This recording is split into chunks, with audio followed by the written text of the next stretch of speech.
நேற்று வீடியோவில் வாய்ஸ் பார்த்துட்டு அவ்வளோ பேர் கமெண்ட்ஸ் மெசேஜ் பண்ணியிருந்தீங்க. உண்மையிலே ஆஃப்டர்நூன் வீடியோ போட்டதுக்கப்புறம் எனக்கு மனசு விட்டுருச்சு. ஆல்ரெடி நம்ம வீடியோவே போடாமல் சேனல் கொஞ்சம் டவுனாக போயிட்டுருக்கு. இந்த டைமில் வீடியோ போடலான்னு நினச்சி நம்ம போடும்போது வாய்ஸ் இப்படி பழி வாங்குதேடான்னு. ஆனால் உங்களோட கமெண்ட்ஸு மெசேஜு இதெல்லாம் வந்து பார்த்திங்கன்னா அவ்வளோ ஒரு பாசிட்டிவ் எனர்ஜி கொடுத்துச்சுங்க.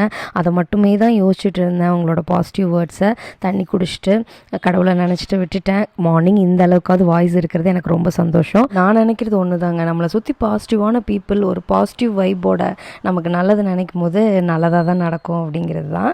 ஸோ இன்றைக்கி லஞ்ச் என்னென்னு பார்த்துடலாமா? வெள்ளை சோறு, கேரட் பொரியல், அதுக்கப்புறம் கொஞ்சமாக பொட்டேட்டோ ஃப்ரையும் பண்ணேன். எங்கள் வீட்டில் மற்ற யாரும் பொட்டேட்டோ ஃப்ரை சாப்பிட மாட்டாங்க, கொஞ்சம் நான் தான் சாப்பிடுவேன்னு வச்சுக்கோங்களேன். அப்புறம் வெந்தயக்கீரை வந்து பருப்பு போட்டு தாங்க பண்ணியிருந்தேன். பட் கொஞ்சம் கசப்பாக இருந்துச்சு. ஆனால் ஓகே, ஹெல்த்துக்கு நல்லதில்லை அப்படின்னு சொல்லிட்டு காம்ப்ரமைஸ் பண்ணுற மாதிரி தான் இருந்துச்சு.